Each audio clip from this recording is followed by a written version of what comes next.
Hi students, welcome to learning house by Hasina DSC classes. ఈరోజు మనం AP TET paper 1 2024లో జరిగిన paper అనేది discuss చేసుకుందాం. డేట్ వచ్చేసి 28న డేట్ అది.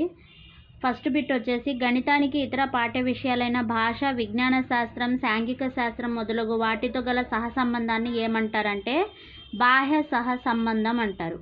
అంటే గణితానికి ఇతర పాఠ్య విషయాలైన భాష, విజ్ఞాన శాస్త్రం, సాంఘిక శాస్త్రం మొదలగు వాటితో గల సహసంబంధాన్ని మనం బాహ్య సహసంబంధం అని చెప్తామన్నమాట. నెక్స్ట్ వచ్చేసి గణిత విద్యా ప్రణాళికలోని ప్రతి పాఠ్యాంశాన్ని కొన్ని భాగాలుగా విభజించి వాటిని కాఠిన్యాన్ని బట్టి వివిధ తరగతులకు విస్తరించడం జరుగుతుంది. ఇటువంటి పాఠ్యాంశాల అమరిక దీని కిందకు వస్తుంది అంటే ఏకకేంద్ర పద్ధతి కిందకి వస్తుందన్నమాట. అంటే గణిత విద్యా ప్రణాళికలో ప్రతి పాఠ్యాంశాన్ని కొన్ని భాగాలుగా విభజించి, అంటే ఇప్పుడు ఒక చాప్టర్ తీసుకుంటాం, చాప్టర్లో ఎక్సర్సైజెస్ ఉంటాయి కదా, 2.1, 2.2 అలా భాగాలుగా విభజించి వాటి కాఠిన్యాన్ని బట్టి వివిధ తరగతులకు విస్తరించడం జరుగుతుంది. అంటే ఈ తరగతి వాళ్ళకి ఈ ఎడిషన్స్ రావాలి, ఇలా సెకండ్ క్లాస్ వరకు ఎడిషన్స్, వన్ డిజిట్ ఎడిషన్స్ రావాలని ఇలా ఒక్కొక్క ఎక్సర్సైజెస్ని డివైడ్ చేసి మనం చెప్పే పద్ధతిని ఏమంటారంటే ఏకకేంద్ర పద్ధతి అంటారు.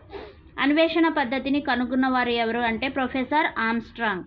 అన్వేషణ పద్ధతిని కనుగొన్నవారు ఎవరు? Professor Armstrong.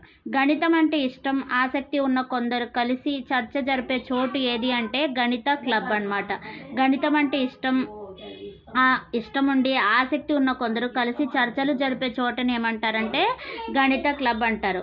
ప్రాథమిక స్థాయి గణిత పాఠ్యపుస్తకంలోని సమస్యలను పాటించవలసిన సూత్రం ఏంటి అంటే సరళత నుంచి క్లిష్టతకు. అంటే ప్రాథమిక స్థాయి ప్రైమరీ స్టేజ్లో పిల్లలకి గణిత పాఠ్యపుస్తకంలో సమస్యలకు పాటించవలసిన సూత్రం అంటే ఒక ప్రిన్సిపల్ని మనం పాటించాలన్నమాట ప్రైమరీ స్కూల్ స్టేజ్ పిల్లలకి. అది ఏంటిదంటే సరళత నుండి క్లిష్టతకు, అంటే సింపుల్ నుంచి కాంప్లెక్స్ అన్నమాట.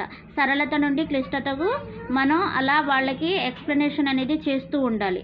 ప్రతి పిల్లవాని బలాలు, బలహీనతలను గుర్తించి వాటికి గల కారణాలు తెలుసుకోవటానికి ఉపయోగపడే పరీక్షలని లోప నిర్ధారణ పరీక్షలు అంటారు. అంటే ప్రతి పిల్లవాని యొక్క బలాలు, బలహీనతలు, తను దేంట్లో ఎక్కువగా యాక్టివ్గా ఉన్నాడు, ఏ ప్రాబ్లం అనేది తను చేయగలుగుతున్నాడు, ఎడిషన్స్ వస్తున్నాయా, సబ్ట్రాక్షన్స్ వస్తున్నాయా, ఫస్ట్ దేంట్లో తనకి నెంబర్స్ అనేవి ఎక్కడి వరకు వస్తున్నాయి, ఇవన్నీ కూడా మనం ఒక ఐడియా అనేది ఆ చైల్డ్ మీద మనకి ఉండాలన్నమాట. ప్రతి పిల్లవాని బలాలు, బలహీనతలు గుర్తించి వాటికి గల కారణాలను తెలుసుకోవటానికి ఉపయోగపడే పరీక్షలని మనం లోప నిర్ధారణ పరీక్షలు అంటారు. గణితంలోని వివిధ శాఖలైన అంకగణితము, రేఖాగణితం, బీజగణితం మొదలగు వాని మధ్య గల సంబంధాన్ని మనం అంతర్గత సహసంబంధం అంటారు. అంటే గణితంలోని వివిధ శాఖలు ఉంటాయి కదా, చాప్టర్స్ ఉంటాయి, అంకగణితము, రేఖాగణితం, బీజగణితం, వీటి మధ్య గల సంబంధాన్ని మనం అంతర్గత సహసంబంధం అంటారు. ఓకేనా. పిల్లల్లో గణితపరమైన ఆలోచన, గణితపరంగా వివేచన, తార్కిక నిర్ధారణకు రావటం, అమూర్తాన్ని అర్థం చేసుకోవటం వంటి అంతర్గత శక్తులను అభివృద్ధి చెందిస్తుంది. ఇది ఏ రకమైన విలువ అంటే ఉన్నత విలువ. అంటే పిల్లలకి గణితం అంటే ఇష్టం ఉంటే వాళ్ళు గణితపరమైన ఆలోచనలు అనేవి చేస్తారు. అలాగే గణితపరంగా వివేచన, తార్కిక నిర్ధారణ రావటము, అమూర్తత్వాన్ని అర్థం చేసుకోవటం వంటి అంతర్గత శక్తులను వాళ్ళు అభివృద్ధి చేసుకుంటారనమాట. అభివృద్ధి చెందిస్తుంది ఏది? గణితం అనేది పిల్లల్లో అంతర్గత శక్తిని అభివృద్ధి చెందిస్తుంది. ఇది ఏ రకమైన విలువ కిందకి వస్తుంది అంటే ఉన్నత విలువ కిందకి వస్తుంది. వేరువేరు గణితాంశాలు లేదా భావనలను ఒక ఉమ్మడి లక్షణం లేదా ఒక ప్రక్రియ ఆధారంగా ఏకం చేసి సంబంధాన్ని అవగాహన చేసుకోవటం అనే నియమం అనేది సంసర్గ నియమం కిందకి వస్తుంది. వేరువేరు గణితాంశాలు లేదా భావనలను ఒక ఉమ్మడి లక్షణం లేదా ఒక ప్రక్రియ ఆధారంగా ఏకం చేసి సంబంధాన్ని అవగాహన చేసుకోవటం అనే నియమం దేని కిందకు వస్తుందంట?